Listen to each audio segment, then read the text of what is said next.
G'day guys, welcome back to another video. In today's video, we're going to be talking about this DiscoveryOptics 4-16x44 SFIR.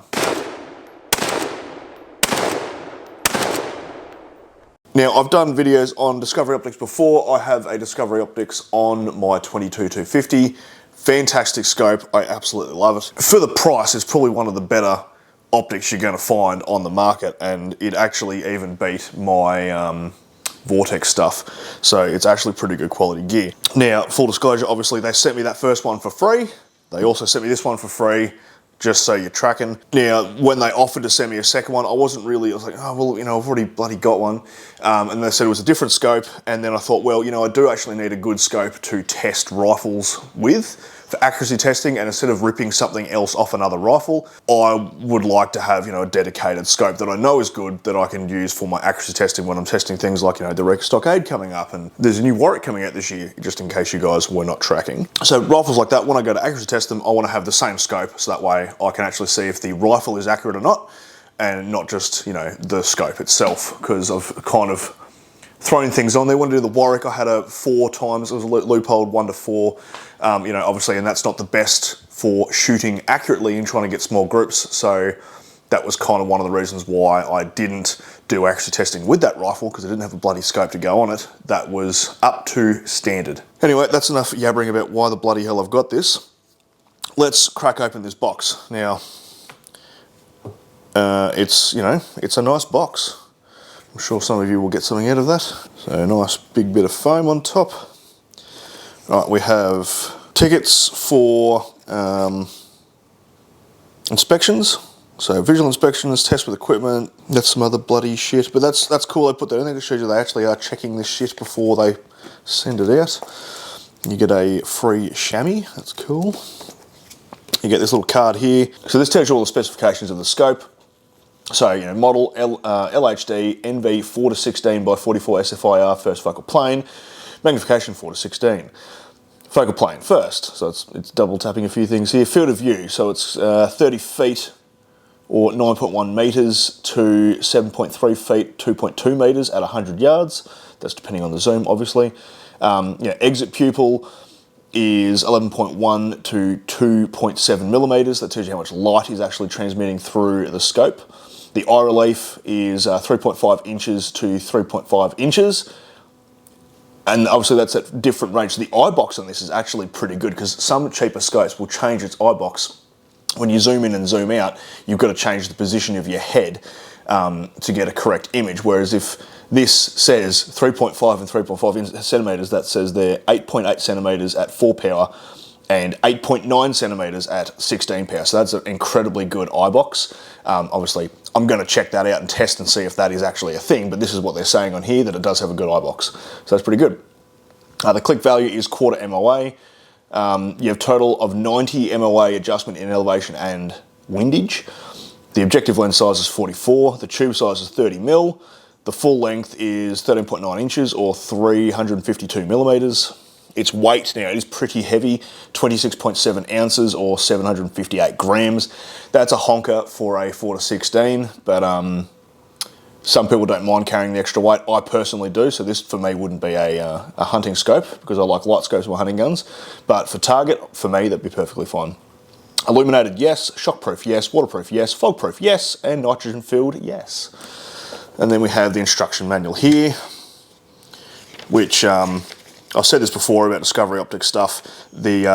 For a Chinese company, the English in these is actually pretty good. I have seen a lot of other Chinese products over the years where the English is not so great. So, manual pretty good. Not many people read the manual, but there it is if you really want to. Ooh, what are we going to pull out first? This, I'm going to assume, is not playing cards. It's probably rings. Ah, yes, rings. So, good set of rings. Now, on my other scope, I actually changed the rings out, just purely because for that gun I had a set of MDT rings, but these should be perfectly fine for what I'm going to use them for. They are pretty high, but they do give you really high rings, and that's presumably because they're going to fit on every single rifle. You just have to change your cheek piece. If they gave you like low rings, it might not fit on some rifles. I know why they do that. But yeah, they'll be getting used, I dare say, depending on the rifle they're going on. There's the lens shade there, and that's the scope. So we have a flip-up cover on the front, which is pretty cheap and nasty, and we have a rubber cap on the back. I don't particularly like that style, and I don't particularly like covers anyway, really, because they just seem to always get in the way. Sort of bad looking scope. It's quite long in that part. Zoom ring feels pretty smooth. It is backwards from how most other scopes go, so most other scopes should be to that side for, you know, your 4 power, and you'll flick that way to 16. This is backwards. I've seen that with a couple of Chinese scopes before, but that's not really such a big deal. Diopter ring is quite smooth as well. We do have a parallax adjustment on the side here, which is 15 yards, I'm assuming, out to infinity. I don't know if that's yards or meters. Let's have a quick look at the manual, shall we? Yards. We have an illumination on the side here. Now let's have a gander at this. Alright, so this is illuminating a small cross in the middle, which is the same as that other DiscoveryOptics scope I have, and just sticking it in the bottom here so it's nice and black so I can see that reticle. So zoomed all the way out, that's actually a quite small cross, which means it's good. It's not going to blow out your image, and then as you zoom in, obviously it gets bigger. Now the good thing with this one is you don't have to go all the way around like some red dots you have to do, and some scopes I've seen before as well. I'm on off, and then I'm on 1, off, and then 6. So I can flick between the lowest and the highest setting pretty quickly. And if your favorite setting is, let's say, 4, we can have it off, and then you're on 4. So that is pretty cool. The elevation and azimuth adjustments are locked, which is cool. So you push them down to lock them. If you want to adjust it, you pull it up, make your adjustment, and lock it back down. So that's pretty cool, and that would be very important for hunting, because you don't want to have it set and then knock it. Whereas, you know, or maybe even target shooting, or maybe PRS style or whatever, you want to lock them back down. I think most people don't really on that sort of style shoot, but anyway, I know it's more of a hunting thing. And then if you want to actually adjust it, you take that screw off and you can move the turret around. So it doesn't have a 0 stop, so I'm going backwards at the moment. So just bear that in mind. But that is pretty cool that it does lock.